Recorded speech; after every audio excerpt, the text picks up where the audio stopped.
Hit স্ট্রোকে যশোরের শিক্ষক ও ব্রাহ্মণবাড়িয়ায় কৃষকের মৃত্যু। আরও 3 দিনের অ্যালার্ট জারি। সপ্তাহের মধ্যেই খুলল স্কুল কলেজ। কোন চাপে নির্বাচনে এসেছিল জাতীয় পার্টি, জানাতে হবে জিএম কাদেরকে। পাকিস্তানের প্রধানমন্ত্রীর প্রশংসায় লজ্জা পাওয়া উচিত বিএনপির, বলেছেন ওবায়দুল কাদের। তলে তলে সম্পর্কের কারণে পাকিস্তানের প্রশংসায় খুশি সরকার। ক্ষমতাসীনদের লুটপাট ফাঁসের ভয়ে বাংলাদেশ ব্যাংকে সাংবাদিক প্রবেশে নিষেধাজ্ঞা, বলছে বিএনপি। নিউ ইয়র্কে বন্দুকধারীদের গুলিতে সিলেটের ইউসুফ ও কুমিল্লার বাবু নিহত। আতঙ্কে যুক্তরাষ্ট্রে প্রবাসী বাংলাদেশিরা।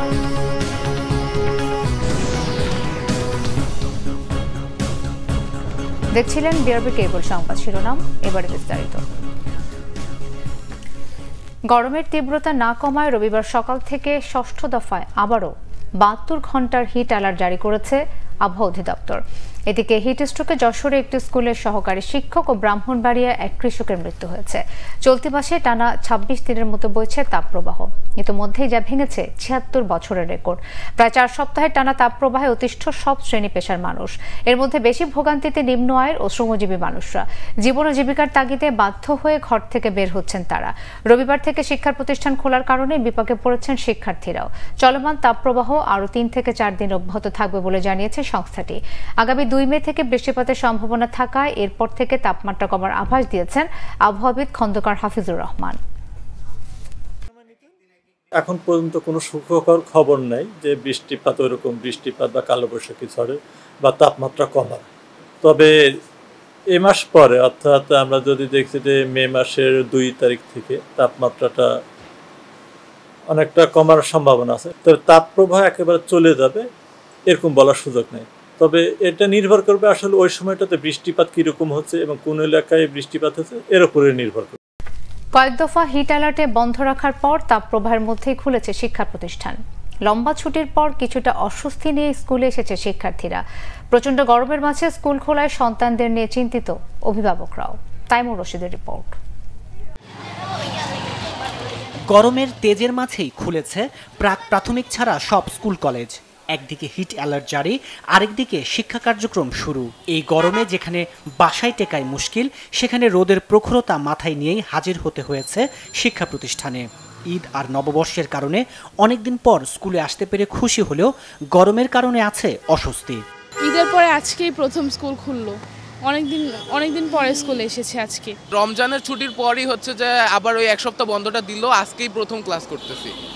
এখন গরমের মধ্যে অতটা প্রবলেম হইতেছে না, বাট একটু ঘামায় যেতেছে এই আর কি। ঈদের ছুটির পরে আরেকটা ছুটি পেলাম। আমরা বাসা থেকেও বিরক্ত প্রচুর, কিন্তু এই গরমের হিটের মধ্যে ক্লাস করাটা মনে হয় আমাদের জন্য একটু টাফ হবে। স্কুল খোলাটা ঠিক হয় নাই, আর হচ্ছে প্রাইমারি লেভেলে তো অনেক শিক্ষার্থীরা আছে, তো তাদের জন্য একটু সমস্যা হয়ে গেছে। তারপরে আমাদের প্যারেন্টসদের জন্য প্রবলেম হয়ে যাচ্ছে, তারা আসছে ডেইলি। কলেজে এসেছি, ভালো লাগছে। এতদিন পর আসলে এত লং টাইম বাসায় বসে থাকা যায় না। স্কুল খুলে দেয় মিশ্র প্রতিক্রিয়া অভিভাবকদের। সন্তানদের নিয়ে দুশ্চিন্তায় অনেকেই। বসে থাকে অনেক কষ্ট, মানে আমার বাসা আরো দূরে, অনেক কষ্ট। পুরা গরমে আসতে হয়, আবার পুরা গরমে যাইতে হয়। বাচ্চারা বাসায় অসুস্থ হয়ে যাচ্ছে, তাহলে স্কুলে কিভাবে আসবে? আর এখানে শুধু বাচ্চারাই অসুস্থ হবে না, বাচ্চা, গার্ডিয়ান, শিক্ষক সবাই হরতাপে একেবারে অস্থির হয়ে যাচ্ছে। স্কুলে ওই যে অ্যাসেম্বলি এটা করা উচিত না, ক্লাসরুমে রেখে পড়াশোনা যতটুকু করার দরকার সেটাই করা উচিত। এদিকে লম্বা ছুটির কারণে পড়ালেখা ব্যাহত হওয়ায় দুশ্চিন্তায় শিক্ষকরাও। রমজানের ছুটি, ঈদের ছুটির পরে আসলে এই ছুটিটা ওদের এই সময়টাই লেখাপড়া করার সময়, ওটা আসলে খুবই ব্যাহত হচ্ছে। সেজন্য আমরা তো চেষ্টা করব আসলে বাচ্চাদেরকে নিয়ে ক্লাস চালিয়ে যেতে, সরকারের পরবর্তীতে নির্দেশ না দেওয়া পর্যন্ত। গত 76 বছরে টানা 28 দিন তাপপ্রবাহ চলমান থাকার রেকর্ড এবারই প্রথম। তাইমুর রশিদ, বাংলা ভিশন, ঢাকা। জাতীয় নির্বাচনে কোনো বিদেশি শক্তির প্রভাব ছিল না, আর কোন চাপে জাতীয় পার্টি নির্বাচনে এসেছে তা দলটিকে পরিষ্কার করতে হবে, বলেছেন আওয়ামী লীগের সাধারণ সম্পাদক ওবায়দুল কাদের। বাংলাদেশকে নিয়ে পাকিস্তানের প্রধানমন্ত্রীর বক্তব্যে বিএনপির লজ্জা পাওয়া উচিত বলেও মন্তব্য করেন তিনি। তাইমুর রশিদের আরও একটি রিপোর্ট। বঙ্গবন্ধুর দ্বিতীয় পুত্র শহীদ শেখ জামালের ৭১তম জন্মদিনে বনানীতে তার কবরে শ্রদ্ধা জানায় আওয়ামী লীগ। শ্রদ্ধা জানানো হয় ঢাকা মহানগর উত্তর ও দক্ষিণ আওয়ামী লীগ, যুবলীগ, স্বেচ্ছাসেবক লীগ সহ দলের বিভিন্ন অঙ্গ ও সহযোগী সংগঠনের পক্ষেও। পরে সাংবাদিকদের সাথে আলাপে আওয়ামী লীগের সাধারণ সম্পাদক ওবায়দুল কাদের বলেন, বঙ্গবন্ধুর পরিবারকে নিশ্চিহ্ন করতেই ৭৫-এর ১৫ আগস্টের হত্যাকাণ্ড। অভিযোগ করেন খুনিদের মদদ দিয়েছে জিয়া মুশতাক চক্র। এর মধ্য দিয়ে দেশে হত্যা, কু ও ষড়যন্ত্রের রাজনীতি শুরু হয়। পাকিস্তানের সঙ্গে তো প্রীতি তাদের, বন্ধুত্ব তাদের। সেই পাকিস্তানও আজ বাংলাদেশের উন্নয়ন দেখতে পায়। একসময় বোঝা ভাবত, এখন লজ্জিত হচ্ছে। এতে রিজভিদেরই লজ্জা পাওয়া উচিত, কারণ তারা বাংলাদেশের উন্নয়ন দেখতে পায় না, কালো চশমা পরে। ৭ জানুয়ারির নির্বাচন নিয়ে জাতীয় পার্টির চেয়ারম্যান জিএম কাদেরের সমালোচনারও জবাব দেন তিনি। বাংলাদেশে ৪২% লোক ভোট দিয়েছে। ভোটের দিন খুন খারাপি কোনো কিছুই হয়, ফ্রি অ্যান্ড ফেয়ার ইলেকশন হয়েছে। এখানে কোনো বিদেশি শক্তির চাপ ছিল, আমরা কোনো চাপ অনুভব করিনি। তিনি কোন কারণে, কার চাপে ইলেকশনে এসেছেন সেটা তাকেই পরিষ্কার করে বলতে। উন্নয়ন ও অগ্রগতির ধারা কেউ রুখতে পারবে না বলেও মন্তব্য করেন ওবায়দুল কাদের। বাংলাদেশে তাইমুর রশিদ, বাংলা ভিশন, ঢাকা। যে পাকিস্তানের কথা শুনলে আওয়ামী লীগ গোসল করে কয়েকবার, সেই পাকিস্তান একটু প্রশংসা করেছে, সেটা এখন তারা জোর গলায় প্রচার করছে। মন্তব্য বিএনপির সিনিয়র যুগ্ম মহাসচিব রুহুল কবির রিজভীর। তিনি বলেন, সরকার অবৈধ, ক্ষমতায় থাকার জন্য তলে তলে সবার সাথেই সম্পর্ক রাখে তারা।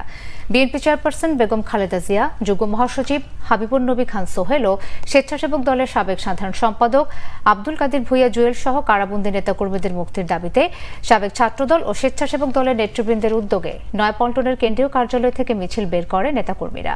মিছিল শেষে সংক্ষিপ্ত সমাবেশে বিএনপির সিনিয়র যুগ্ম মহাসচিব রুহুল কবির রিজভী বলেন, জাতীয়তাবাদী শক্তির লোকজন যারা সত্যের পথে কথা বলে তারা আজ কারাগারে। যারা ব্যাংক ডাকাতি করছে, লুটপাট করছে, তারা সবাই ক্ষমতাসীন দলের লোকজন, এটা প্রমাণিত। তাদের দুর্নীতি, লুটপাট লুকিয়ে রাখার জন্যই বাংলাদেশ ব্যাংকে সাংবাদিকদেরকে প্রবেশে নিষেধাজ্ঞা দিয়েছে সরকার।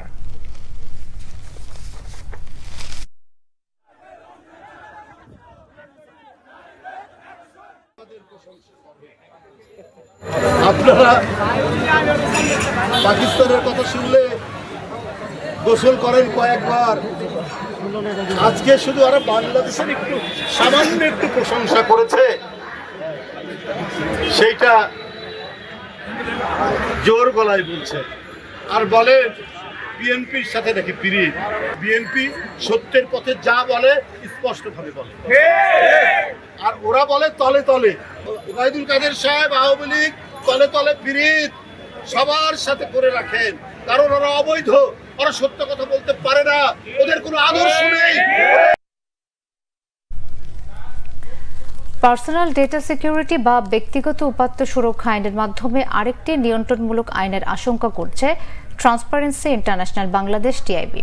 সকালে রাজধানীর ধানমন্ডিতে প্রতিষ্ঠানটির কার্যালয়ে সংবাদ সম্মেলনে এই পর্যবেক্ষণ তুলে ধরেন টিআইবির নির্বাহী পরিচালক ডক্টর ইফতেখারুজ্জামান। তিনি বলেন, আইনের খসড়ায় বলা হয়েছে একটি বোর্ড গঠন করা হবে, কিন্তু সরকারের নিয়ন্ত্রণে থাকা কোনো বোর্ড জনস্বার্থে কাজ করতে পারবে না। তাই একটি স্বাধীন কমিশন গঠনের প্রস্তাব করেছে টিআইবি।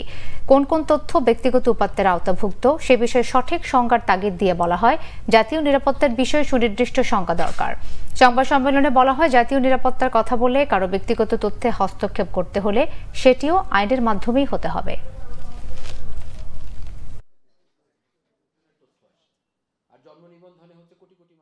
যে কোনো দেশে আসলে জাতীয় নিরাপত্তা, রাষ্ট্রীয় স্বার্থে তথ্যের প্রতি অ্যাক্সেস কর্তৃপক্ষের থাকাটা স্বাভাবিক। এটাকে অস্বীকার করার এই অধিকার আমরা রাষ্ট্রকে বঞ্চিত করতে চাইব না, সরকারকে বঞ্চিত করতে চাইব না, কিন্তু সেটাও কিন্তু একটা সীমারেখার মধ্যে হতে হয় এবং নজরদারি, একটা বিচারিক নজরদারির উপর ভিত্তি করে সেই জিনিসটি আমরা চাচ্ছি।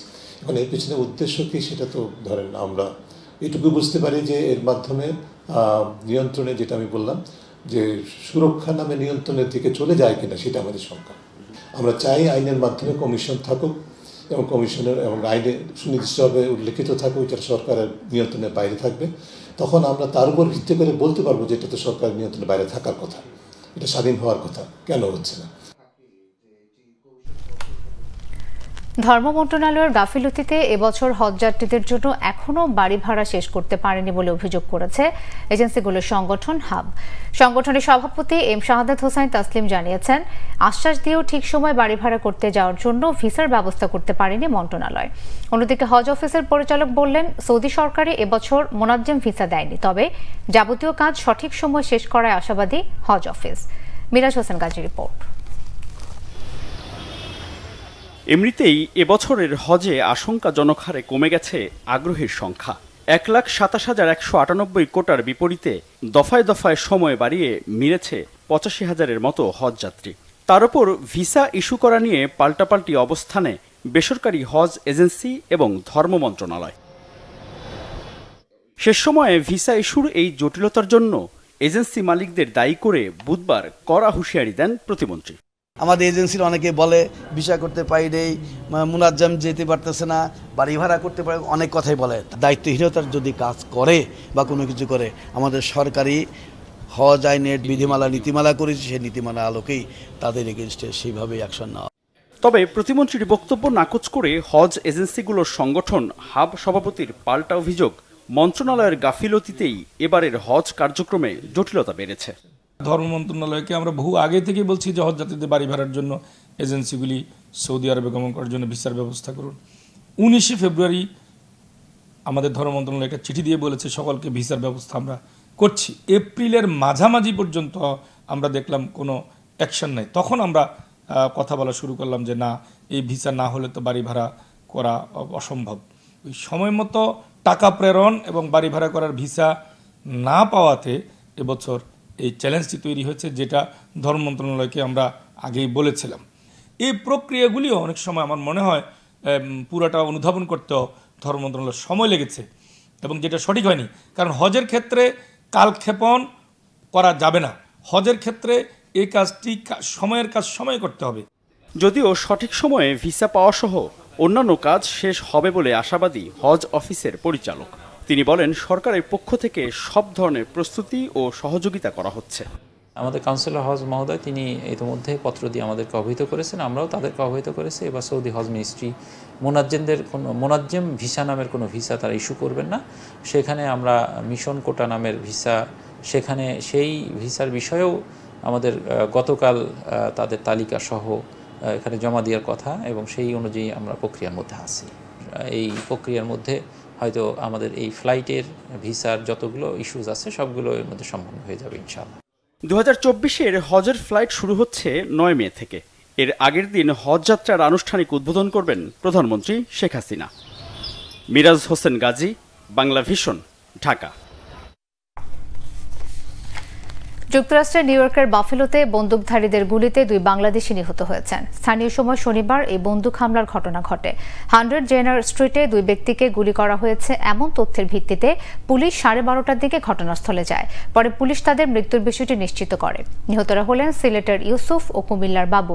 এ ঘটনার পর বাফেলো শহরে বাংলাদেশিদের মধ্যে আতঙ্ক তৈরি হয়েছে।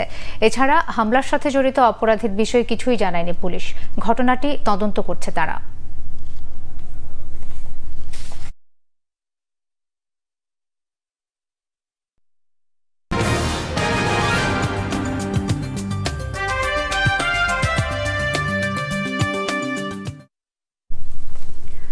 হামাস জিম্মি চুক্তি করলে গাজার রাফা শহরে হামলা চালাবে না ইসরায়েল। শনিবার এমনটি বলেন ইসরায়েলি পররাষ্ট্রমন্ত্রী ইসরায়েল কাটজ। এদিকে গাজায় ইসরায়েলের গণহত্যার বিরুদ্ধে যুক্তরাষ্ট্রের নজিরবিহীন ছাত্র আন্দোলন অব্যাহত রয়েছে। ফিলিস্তিনের দক্ষিণ গাজার রাফা শহরের স্থল হামলার জন্য কয়েক সপ্তাহ ধরে নানান পরিকল্পনা করে আসছে ইসরায়েল। নেতানিয়াহু সরকারের দাবি, হামাসকে পুরোপুরি হারাতে রাফা শহরে হামলা চালাতে হবে। সেখানে এখনও হামাসের 4টি ব্যাটালিয়ন রয়েছে। তবে এক সাক্ষাৎকারে ইসরায়েলি পররাষ্ট্রমন্ত্রী ইসরায়েল কাটজ বলেছেন, জিম্মি চুক্তি তাদের কাছে এখন সবচেয়ে গুরুত্বপূর্ণ বিষয়। হামাস তাদের সাথে জিম্মি বিনিময় চুক্তি করলে তারা রাফা অভিযান থেকে সরে আসবে। প্রস্তাবটি পর্যালোচনা করছে ফিলিস্তিনি সশস্ত্র গোষ্ঠী হামাস। এদিকে ইসরায়েলের বিরুদ্ধে যুক্তরাষ্ট্রের নজিরবিহীন আন্দোলনে শিক্ষার্থীদের পাশাপাশি যোগ দিচ্ছেন শিক্ষকরাও। আন্দোলন ঠেকাতে মারমুখী দেশটির পুলিশ। নতুন করে 100 জনেরও বেশি শিক্ষার্থীকে আটক করেছে পুলিশ। অন্যদিকে ইসরায়েলি হামলায় গাজায় নিহত ফিলিস্তিনির সংখ্যা 34,350 ছাড়িয়েছে। সংবাদ শেষ করব বিআরবি কেবল শিরোনামগুলো আরো একবার জানিয়ে।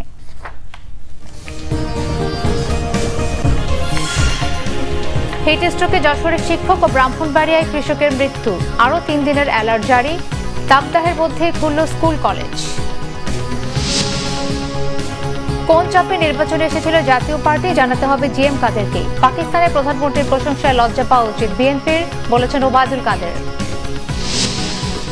তলে তলে সম্পর্কের কারণে পাকিস্তানের প্রশংসায় খুশি সরকার। ক্ষমতাসীনদের লুটপাট ফাঁসের ভয়ে বাংলাদেশ ব্যাংকে সাংবাদিক প্রবেশে নিষেধাজ্ঞা, বলছে বিএনপি। নিউ ইয়র্কে বন্দুকধারীদের গুলিতে সিলেটের ইউসুফ ও কুমিল্লার বাবু নিহত। আতঙ্কে যুক্তরাষ্ট্রের প্রবাসী বাংলাদেশিরা।